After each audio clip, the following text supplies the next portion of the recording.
चलिए, तो last class में हम लोगों ने साइक्लिक प्रोसेस के बारे में, मतलब इसके पहले का पढ़ लिया था सिंबॉलिक प्रोसेस। अब हम पढ़ने जा रहे हैं साइक्लिक प्रोसेस। साइक्लिक प्रोसेस में जितने भी स्टेट फंक्शन होते हैं सबकी वैल्यू क्या होती है? जीरो। क्या होती है? जीरो। इंटरनल एनर्जी का चेंज इन इंटरनल एनर्जी, ठीक है, change in enthalpy of reaction, enthalpy change, entropy change, ये एंट्रोपी चेंज है, जानते रहिए, delta S is entropy change, सबकी वैल्यू जीरो है। अब बात आती है यूनिट, हीट और वर्क की। तो यूनिट क्या होती है हीट की? दैट इज कैलोरी, जूल, अर्ग। मैंने इसको डिसेंडिंग ऑर्डर में लिखा भी है। 1 calorie is equal to 4.18 joule and 1 joule is equal to 10 की पावर 7 अर्ग, ठीक है। Joule is the SI unit and 1 litre atmosphere is equal to 101 joule, ठीक है। अब हम यहाँ पर आते हैं, यहाँ पर आते हैं और यहाँ देखिए बहुत सुंदर लग रहा है देखने में, मैं सच बता रहा हूँ। तो हीट जो है at constant pressure and heat at constant volume, ठीक है। तो heat at constant volume is called as change in internal energy, या फिर हम कह सकते हैं heat of the reaction at constant volume is equal to change in internal energy, ठीक है। अब आपको पता है change in internal energy that is delta U is equal to UP minus UR, that is internal energy of product minus internal energy of reactant, या delta E is equal to EP minus E R. Exam में किसी भी form में लिखे आ जाए। अब इधर देखते हैं तो चेंज इन मतलब heat at constant pressure is called as, heat of the reaction at constant pressure is called as enthalpy change. क्या कहलाता है? Enthalpy change. Now enthalpy change is equal to HP minus HR. What is H? तो heat of the reaction of the product, heat of the reaction of the reactant, heat of the reactant, तो इसको जो minus करेंगे। अब बात आती है internal energy का जो चेंज है, इसको मेजर करने के लिए कौन सा जो है इंस्ट्रूमेंट यूज करता है? That is bomb calorimeter. सही में अच्छा लगा, मतलब ये कलर बहुत दिनों बाद हम लोगों ने इन्वेंट किया है, ठीक है। अब हम पढ़ने जा रहे हैं, हाँ, अब हम पढ़ने जा रहे हैं लॉ ऑफ थर्मोडायनेमिक्स। और लॉ ऑफ थर्मोडायनेमिक्स में हम पढ़ने जा रहे हैं फर्स्ट लॉ। क्या पढ़ने जा रहे हैं? First law of thermodynamics. First law of thermodynamics is based on conservation of energy. Law of conservation of energy, तो इनके कहने का मतलब ये है कि यूनिवर्स की जो एनर्जी है वो कांस्टेंट है। तो total energy of the universe is an isolated system is remain constant and change in internal energy is equal to Q plus W, मतलब जितना आपने हीट दिया और work done, heat plus work done.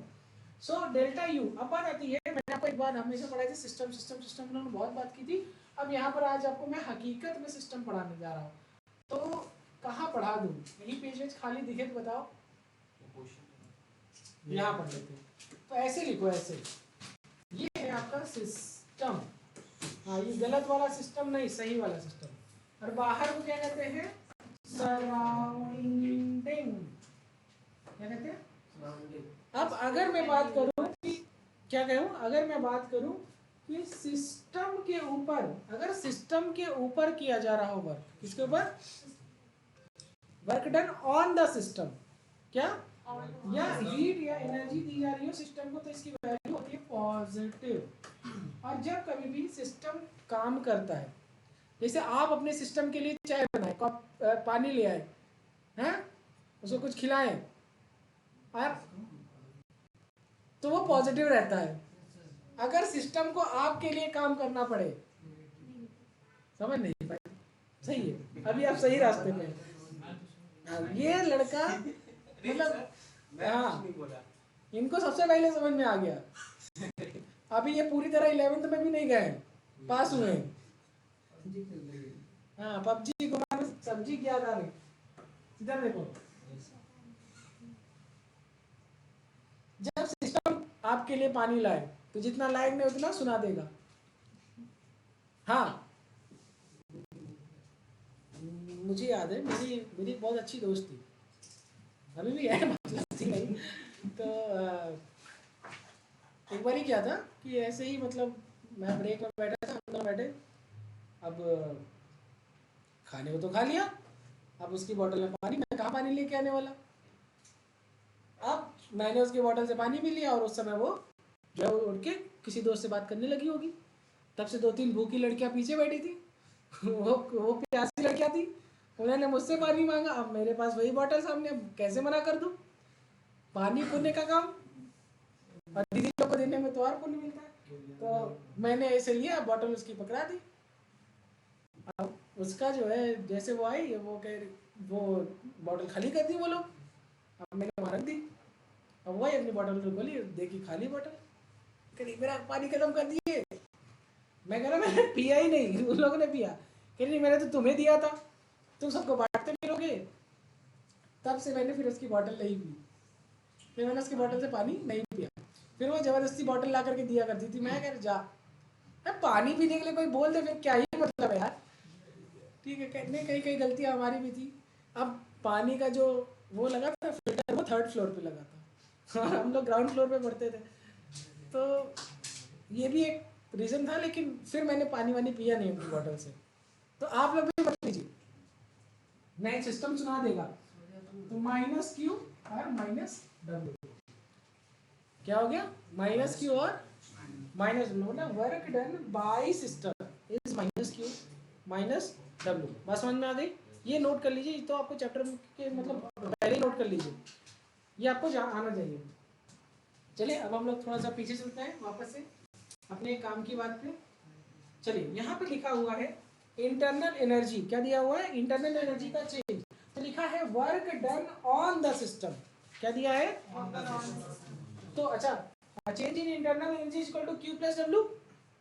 तो work done on the system की situation में Q की value भी पॉजिटिव। देखो ना, अभी तो उन्होंने बनाया है, जब सिस्टम पर काम हो रहा था। लिख लो, बल्कि जो एरो ऐसे से बनाए थे यहाँ लिखो on the system by the system,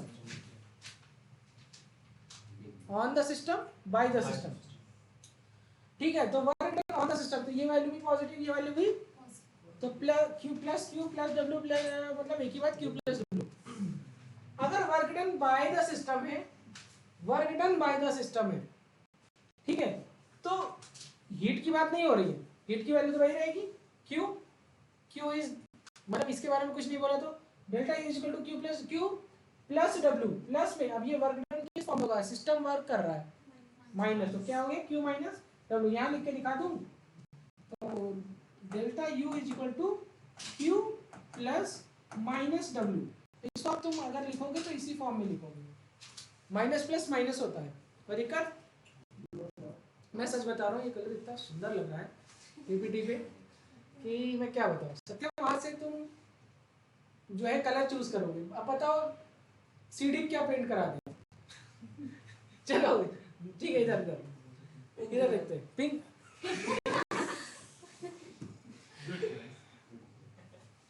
क्या करूँ मैं?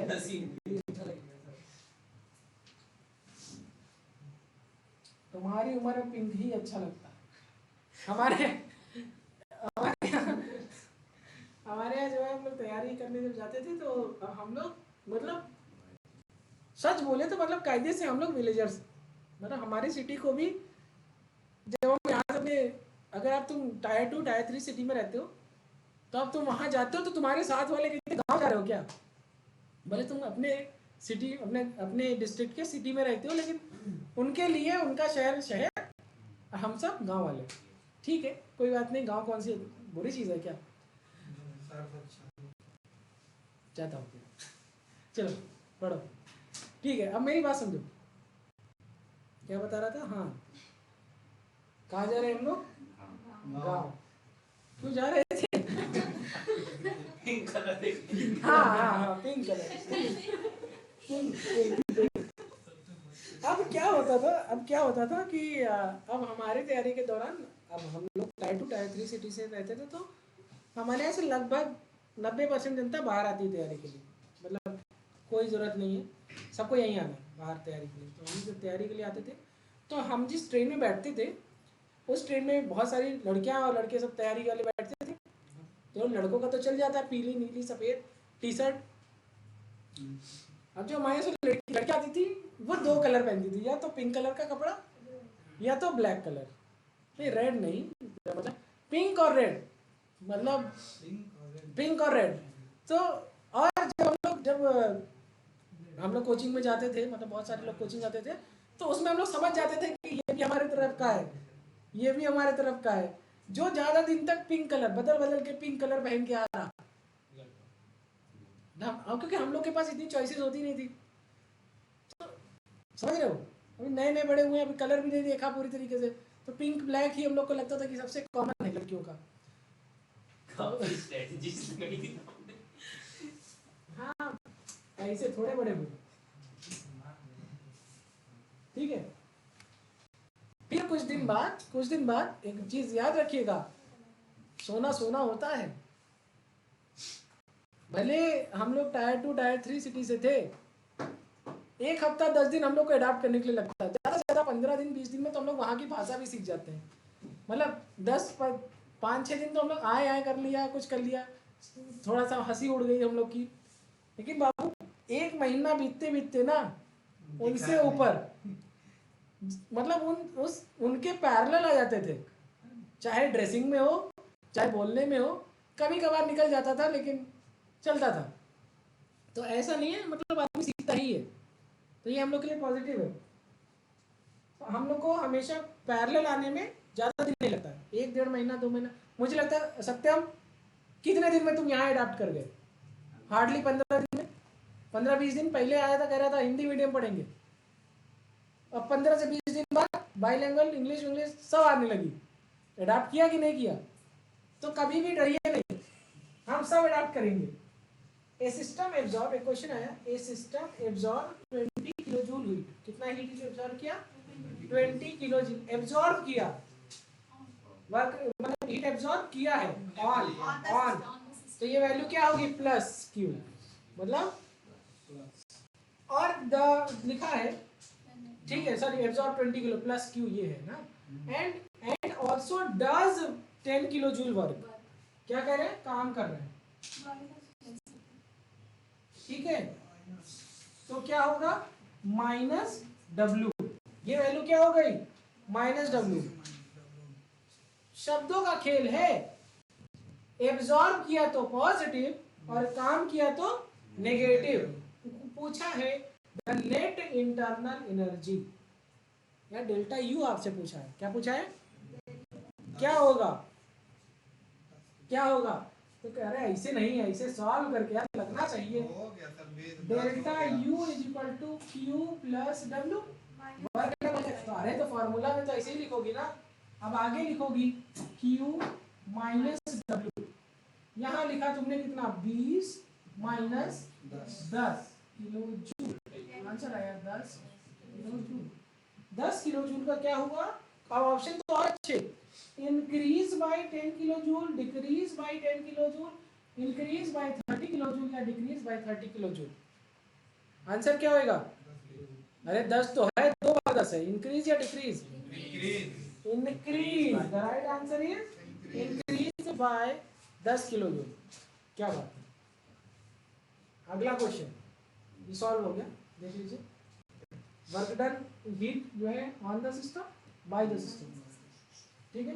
चलिए क्वेश्चन है कि ए piston fired with 0.04 mole of an ideal gas expand reversibly, ठीक है, from 50 ml to 375 ml at a constant temperature at 37 degrees Celsius. Does show it absorbs 208 kilojoule of heat. Absorb मतलब delta Q की value क्या हो गई? Positive. Absorb है ना, absorb, Q की वैल्यू क्या होगी? पॉजिटिव। कह रहे हैं कि value of Q and W for the process will be, ठीक है। आप लोग यहाँ मत देखिए, मैं और कवर कर ले रहा हूँ, हाँ ठीक है। हाँ कह रहे हैं आंसर पहले लिखा, नहीं इधर मत देखिए और बताइए। क्वेश्चन कह रहा है चलो Q और W की वैल्यू, ठीक है। आपको इस क्वेश्चन में बहुत दिमाग लगाना नहीं, आप जरूर लगा रहे होंगे, लेकिन आपसे पूछा क्या है तो आप फॉर्मूला लिखिए W equal to Q delta V, W equal to Q delta Q। Work done दिया नहीं है, वर्क डन निकालना पड़ेगा ना। अब वर्क डन के लिए Q तो दिया है, डेल्टा V नहीं दिया, दिया है कहीं? नहीं दिया है, कहीं दिया है क्या? चेंज इन वॉल्यूम ये है, ये दिया है, लेकिन अभी बहुत सारी चीजें हमें समझने की जरूरत है। अब यहाँ पर देखते हैं, सबसे पहले बात करेंगे Q, तो इसकी वैल्यू तो प्लस 208 किलो जूल आ जाएगी, क्योंकि यहाँ पर दिया हुआ है एब्जॉर्ब कर रहे हैं। अब इस क्वेश्चन को फिर से पढ़ते हैं। ये हम लोगों ने क्वेश्चन पढ़ लिया, अब हम इस क्वेश्चन को फिर से पढ़ते हैं और अब क्वेश्चन सॉल्व होगा। कह रहे हैं एक पिस्टन है, उसको फायर किया गया 0.04 mole of an ideal gas और ये एक्सपैंड हो रहा है रिवर्सिबली, ठीक है, और 50 ml से लेकर के 3375 ml तक ये एक्सपैंड हुआ। लेकिन यहाँ पर एक बात लिखी है कांस्टेंट टेम्परेचर। चलो एक बात लिखी, क्या कांस्टेंट टेम्परेचर, टी कांस्टेंट, तो कौन सा प्रोसेस, आइसोथर्मल, क्या आइसोथर्मल। अब यहीं पर जिन बच्चों ने पुरानी क्लास करी थी अब वो खड़े हो जाए, जिनको पुराना याद था, जो अभी तक कह रहे थे खड़ी हो। किसने किसने बोला था किसको याद है, खड़ी हो जाएंगे। सत्यम भाई बोला था, सत्यम खड़े हो जाइए। हमने किया है नहीं, चलिए अब आगे देखिए, अब आगे देखिए क्या कह रहे हैं कि, और इसके बाद लिखा है कि टेम्परेचर क्या है कांस्टेंट, तो मतलब डेल्टा टी की मतलब टेम्परेचर कांस्टेंट है। देखो जरा एट अ कांस्टेंट टेम्परेचर, जरा डेल्टा यू वाला फार्मूला देखो, Q प्लस डब्ल्यू वाला फार्मूला देखो। अरे आइसोथर्मल प्रोसेस खोलो, क्या लिखा है sir, zero, delta T is equal to 0 और Q और W में क्या दिखा रहा है sir, no changing temperature which no changing energy, मतलब डेल्टा U की वैल्यू क्या हो गई 0, क्या हो गई, तो delta U is equal to Q plus W होता है। यहाँ लिखो, इसको छोड़ो, इसको इसकी जरूरत भी नहीं पड़ेगी, क्वेश्चन सॉल्व हो जाएगा। Delta U is equal to Q plus W होता है। वर्क डन देखो, कहने वर्क डन 0, दोबारा खड़ी टेबल के ऊपर खड़ी हो जाओ तुम, सब पहला वाला सही बताया, ठीक है। क्या क्या डेल्टा U की वैल्यू 0 है तो Q प्लस W, तो क्या मैं ये कह सकता हूँ, देखो Q हमारा निकल चुका है, तो क्या मैं ये लिख सकता हूँ Q is equal to minus W। तो इसका मतलब अगर ये 208 किलो जूल है तो ये वैल्यू होगी माइनस 208 किलो जूल, होगी कि नहीं होगी। तो बड़ा क्वेश्चन देख के घबराना नहीं है, क्वेश्चन जरूर बड़ा था लेकिन आंसर बहुत छोटा था, और इवन हमको पेन भी चलाने की जरूरत नहीं पड़ी। बात समझ में आ गई। चलिए सर मैंने सबसे पहले डेल्टा जीरो बोल दिया था। चलो तो अगला क्वेश्चन देंगे ना, तब पहले नोट करो, सर बैग को जाने दीजिए, पैर दर्द हो रहा है। बैठ जाओ बैठ जाओ।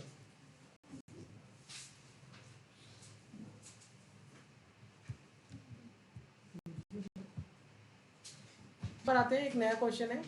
The question is in an adiabatic process no transfer of heat. Question में क्या कह रहा है, नो ट्रांसफर ऑफ हीट, इसका मतलब Q की वैल्यू क्या है 0। नो ट्रांसफर ऑफ हीट सुनते ही समझ में आना है Q की वैल्यू क्या है 0। अब जरा बताइए कि Q की वैल्यू 0 कौन से प्रोसेस में रहती है, ठीक है, तो between the system and surrounding. और आगे की बात लिखी हुई है, choose the correct option for the free expansion. जब बात आती है फ्री एक्सपेंशन का मतलब प्रेशर की वैल्यू 0 है, क्या है, प्रेशर की वैल्यू 0 है, ठीक है, of ideal gas under adiabatic expansion, ठीक है, कंडीशन क्या है एडियाबैटिक। अब यहाँ पर बात समझिए, ये सबसे पहली बात इन्होंने बोली, इन्होंने नो ट्रांसफर ऑफ हीट बोलते ही समझा दिया कि ये यहाँ पर जो है Q की वैल्यू क्या है 0, मतलब प्रोसेस कैसा एडियाबैटिक। तो इसमें एग्जामिनर आपको हेल्प कर रहा है 3 ऑप्शन चूज करने में। एग्जामिनर खुद चाह रहा है कि आप दूसरा वाला ना लगाओ, देखो मदद कर दिया, खुद ही बता रहा है क्यों नॉट इक्वल टू 0 वाला तो गलत ऑप्शन। अब आगे की बात कह रहा है एग्जामिनर की डेल्टा टी और डेल्टा टी और डब्ल्यू का रिलेशन बताओ। तो ये Q is equal to W is equal to, अब इसके बाद कह रहे हैं डेल्टा टी और वर्क डन का रिलेशन बताइए। चलिए वर्क डन का रिलेशन करते हैं। So work done is equal to P delta V, और अगर एक्सपेंशन फ्री है मतलब कितना भी एक्सपेंड करे इसका प्रेशर नहीं, बात कहाँ हुई वैक्यूम में, ये वैल्यू हो गई 0 और इसका मल्टीप्लाई अगर तुम डेल्टा V से करोगे तो आंसर 0 आएगा। तो वर्क डन भी 0, क्या 0, वर्क डन भी 0। आपने Q भी 0 लाया और वर्क डन भी लाया, तो delta U is equal to Q plus W। अगर Q की वैल्यू 0 और वर्क डन भी 0 तो डेल्टा U भी तो 0, और डेल्टा U अगर 0 है इसका मतलब प्रोसेस कैसा है आइसोथर्मल, इसका मतलब टेम्परेचर भी चेंज नहीं हो रहा। तो आंसर कौन सा सही है? अच्छा, आप लोगों को लग रहा होगा कि यहाँ पर इतने सारे आंसर और ये टिक विक पहले कैसे लगा हुआ है। ये सेशन पहले भी हो चुका है मॉर्निंग बैच में, आप लोग के सेशन में नहीं हुआ था, तो मैं मेहनत थोड़ा कम कर रहा हूँ, लेकिन समझा उसी एफिशिएंसी से रहा हूँ। ठीक है, बात समझ में आ रही है? नोट कर लीजिए।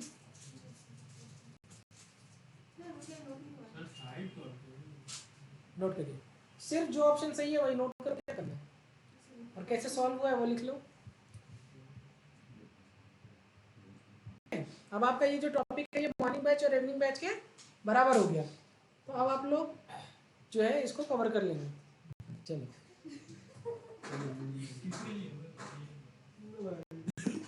इन आइसोथर्मल एक्सपेंशन या यही पढ़ो यार, पढ़ो।